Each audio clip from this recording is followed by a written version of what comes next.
ನನ್ನ ನಮಸ್ಕಾರಗಳು.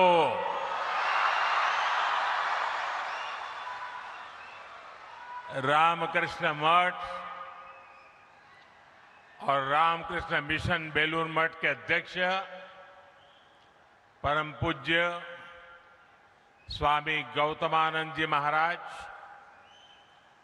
श्री रामकृष्ण आश्रम मैसूरू के अध्यक्ष पूज्य स्वामी मुक्तिदानंद जी, रामकृष्ण मठ और रामकृष्ण मिशन के ट्रस्टी पूज्य स्वामी यादवेंद्रानंद जी, राज्यपाल श्री थावरचंद गहलोत जी, मुख्यमंत्री श्री डी.के. शिवकुमार जी,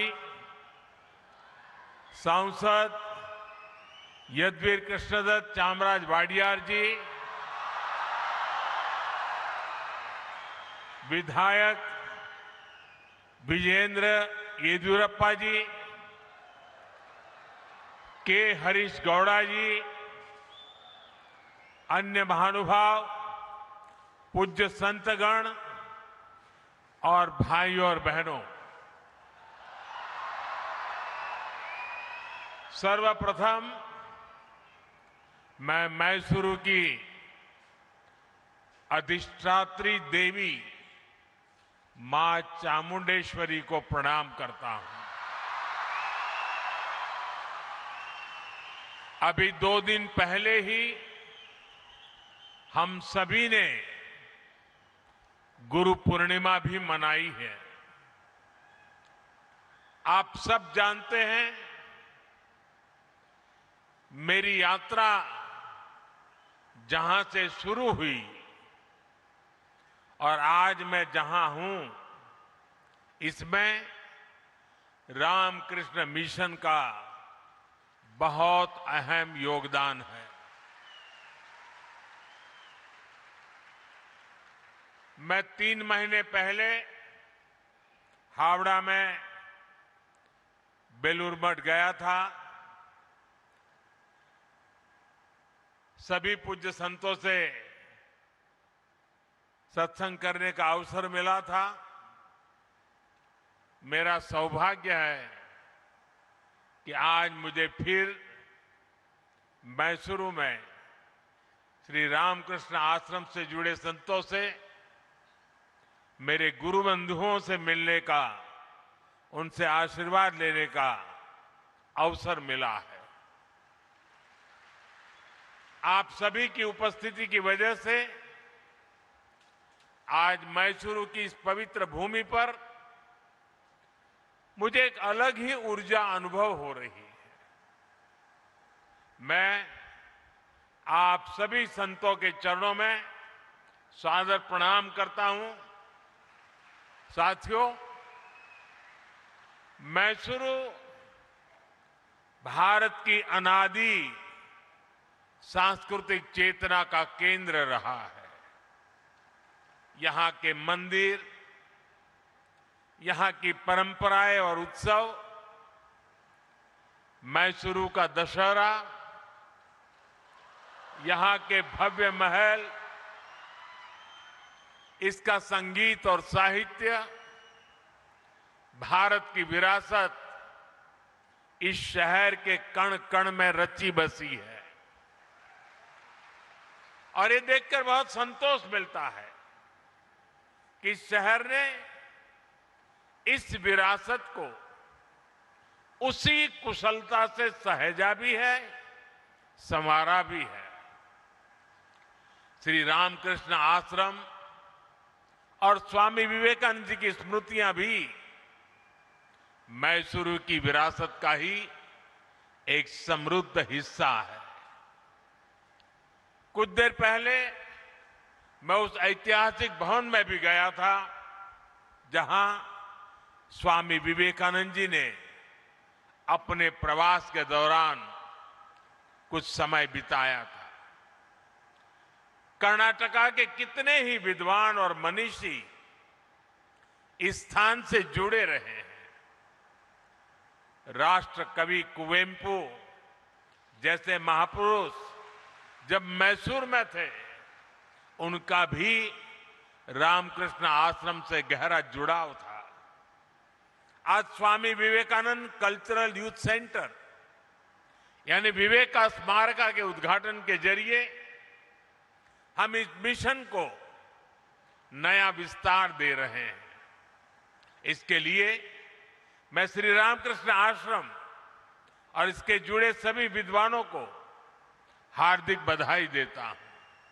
साथियों, व्यक्ति से विभूति का निर्माण एकाएक नहीं होता। इसके लिए हमें जीवन की अनगिनत परीक्षाएं देनी होती है, साधना करनी होती है, तप करना होता है, खुद को तपाना पड़ता है, खपाना पड़ता है। ख्याति के बाद तो संसार पीछे खड़ा होता है, लेकिन तप के समय महान विभूतियों को पहचानना आसान नहीं होता। जो साधक को तपस्या में पहचानता है, वो उसकी सिद्धि का सहभागी भी होता है। इसलिए भाइयों बहनों, स्वामी विवेकानंद जी के जीवन में मैसूरू का इतना अहम योगदान था। करीब 130 वर्ष पहले स्वामी जी एक युवा सन्यासी के रूप में भ्रमण करते हुए मैसूरू आए थे। तब उनकी प्रसिद्धि वैसी नहीं थी, लेकिन विचार उतने ही ऊंचे थे। उस समय उन्हें जिन लोगों ने पहचाना, जो उनके साथ जुड़े, उनमें से एक प्रमुख नाम मैसूरू के तत्कालीन महाराजा के भी था। जब स्वामी विवेकानंद जी अमेरिका में थे, तो उन्होंने वहां से मैसूरू के तत्कालीन महाराजा को एक पत्र लिखा था। उसमें उन्होंने स्वयं महाराजा के सहयोग का उल्लेख किया था। साथियों, स्वामी विवेकानंद जी ने भारतीय चेतना को आत्मसात किया था।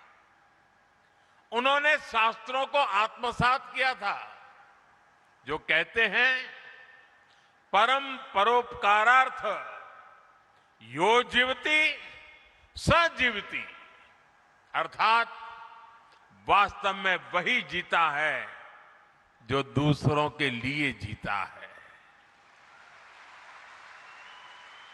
इसी मंत्र पर चलते हुए मैसूरू के इस श्री रामकृष्ण आश्रम ने पिछले वर्ष अपने 100 साल पूरे किए हैं। शिक्षा और स्वास्थ्य से जुड़ी सेवाएं हो या प्राकृतिक आपदा में राहत कार्य, श्री रामकृष्ण आश्रम ने स्वामी विवेकानंद जी की विरासत को जीवंत रखा है। मुझे विश्वास है विवेका स्मारका साधकों और श्रद्धालुओं के लिए आत्मिक उत्थान का एक तीर्थ बनेगा। स्वामी विवेकानंद जी की प्रेरणा थी शिव ज्ञाने जीव सेवा, यानी जीव की सेवा ही शिव की सेवा है। हमें इस विवेका स्मारक में इसलिए ऐसे युवाओं को गढ़ना है जिनके लिए समाज और राष्ट्र के हित, गरीब वंचित के दुख अपने सुख दुख से ऊपर हो। जिन युवाओं के लिए राष्ट्र प्रथम ही सर्वोपरि मंत्र हो, मां भारती की सेवा ही जिनका जीवन लक्ष्य हो। साथियों, स्वामी विवेकानंद जी युवाओं की शिक्षा को राष्ट्र निर्माण का मजबूत आधार मानते थे। उन्होंने स्वयं ये देखा था कि कैसे दुनिया के देश अपने युवाओं को शिक्षित बना रहे हैं, लेकिन दुर्भाग्य से तब भारत गुलाम था। भारत के युवा भी गुलामी की जंजीरों में जकड़े हुए थे। उस दौर से लेकर अब तक भारत के युवा ने एक लंबी यात्रा तय की है। भारत का जो युवा कभी जंजीरों में था, आज वो युवा दुनिया के विकास को गति दे रहा है। आज भारत की अर्थव्यवस्था सबसे तेजी से आगे बढ़ रही है। किसकी वजह से? भारत के युवाओं के सामर्थ्य से। आज भारत में दुनिया की तीसरा सबसे बड़ा स्टार्टअप इकोसिस्टम है। किसकी वजह से?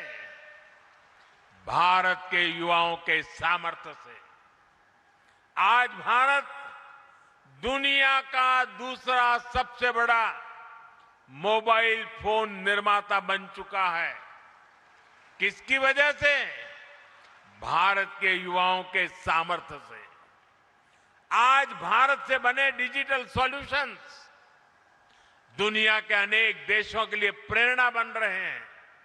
किसकी वजह से? भारत के युवाओं के सामर्थ्य से। आज भारत सेमीकंडक्टर मैन्युफैक्चरिंग की नई यात्रा पर तेजी से आगे बढ़ रहा है। किसकी वजह से? भारत के युवा के सामर्थ्य से। आज Bharat AI, deeptech, space, technology और इनोवेशन के नए अध्याय लिख रहा है। किसकी वजह से? भारत के युवाओं के सामर्थ्य से। अभी कुछ दिन पहले ही हमने देखा है, भारत के युवाओं ने अंतरिक्ष में कमाल कर दिया है। पहली बार युवाओं का बनाया हुआ एक प्राइवेट कंपनी का रॉकेट अंतरिक्ष तक पहुंचा है। आज कोई भी सेक्टर हो, भारत का युवा अपना दम खम दिखा रहा है। हम सभी अपने आसपास देख रहे हैं, आज छोटे से छोटे व्यवसाय में लगा युवा भारत की डिजिटल इकोनॉमी को आगे बढ़ा रहा है। वो मुद्रा लोन के जरिए नई शुरुआत कर रहा है। वो देश की स्टार्टअप रिवॉल्यूशन को लीड कर रहा है। आत्मनिर्भर भारत का अभियान हो, मेक इन इंडिया का अभियान हो, इसकी सफलता के पीछे भारत के युवाओं की ही ताकत है। साथियों, किसी भी देश में युवाओं का सामर्थ्य तभी उस राष्ट्र की शक्ति बनता है जब उसे सही अवसर मिले, जब उसे सही दिशा मिले और जब उसे अपनी ही धरती पर बड़े सपने देखने, उन्हें पूरा करने का भरोसा मिले। और इसमें बहुत बड़ी भूमिका हमारे शिक्षा संस्थानों की होती है। मुझे खुशी है कि आज भारत में शिक्षण संस्थाओं की संख्या लगातार बढ़ रही है। पिछले 12 वर्षों में 650 से ज्यादा नई यूनिवर्सिटीज बनी है। पिछले 12 वर्षों में करीब 14,000 नए कॉलेज बने हैं।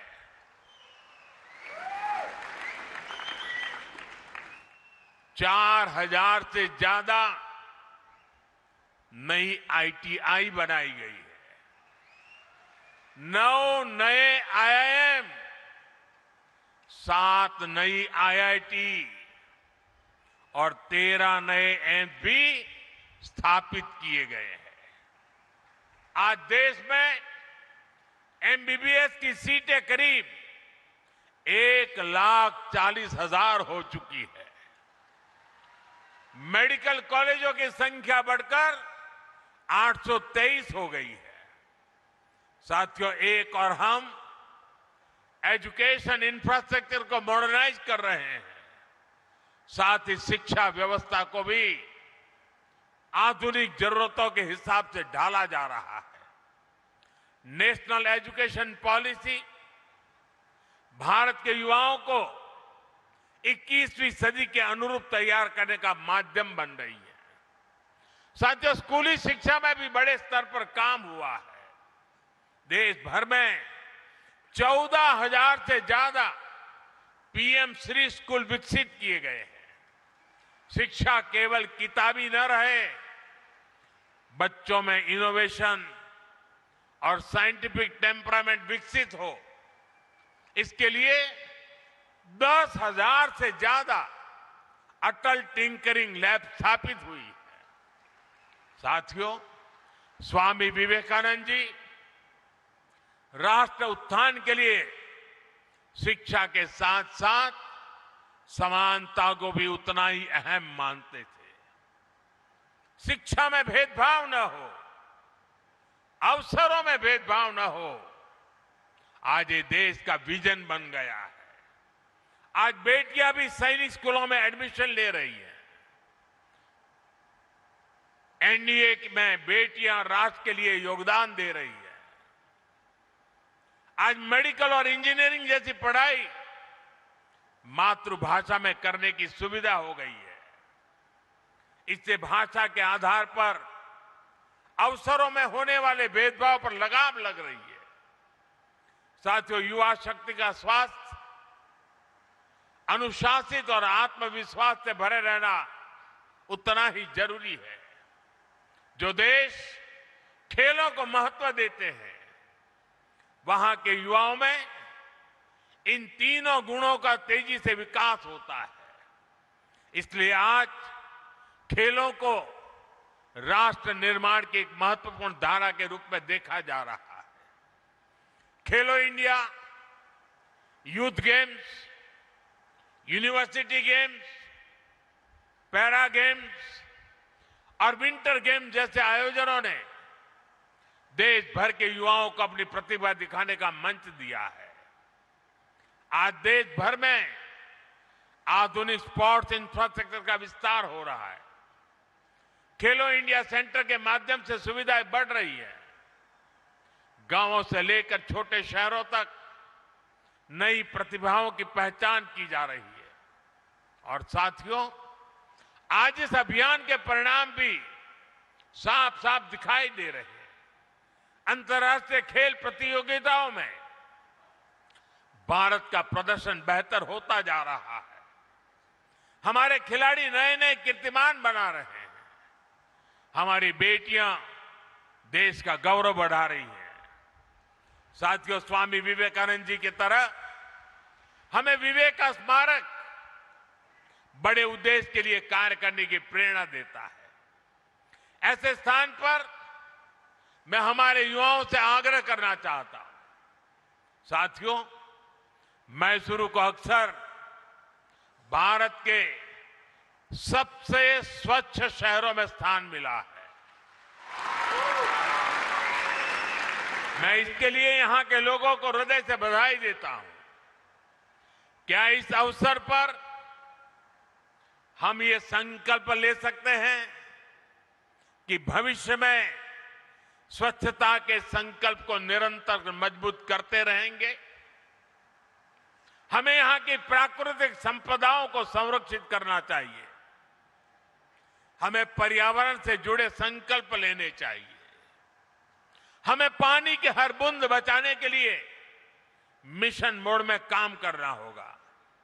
साथियों, आज ही यहां वाल्मीकि रामायण के कन्नड़ा अनुवाद का विमोचन भी हुआ है।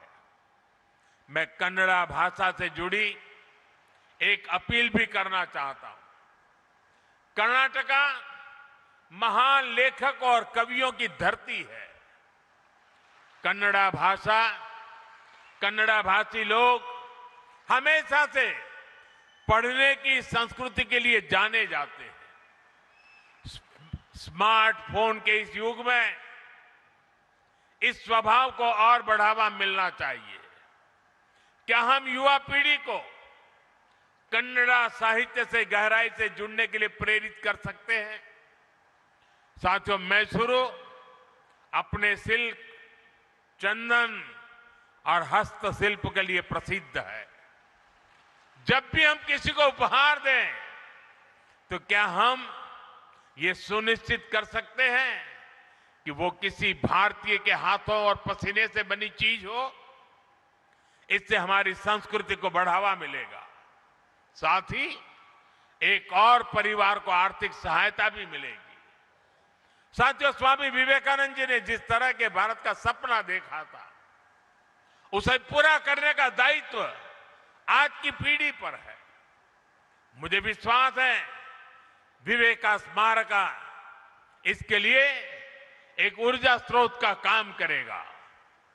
मैं एक बार फिर यहां एकत्र पूज्य संतजनों, गुरुबंधुओं और मैसूरू के लोगों को नमन करते हुए मेरी वाणी को विराम देता हूं। आप सबका बहुत बहुत धन्यवाद।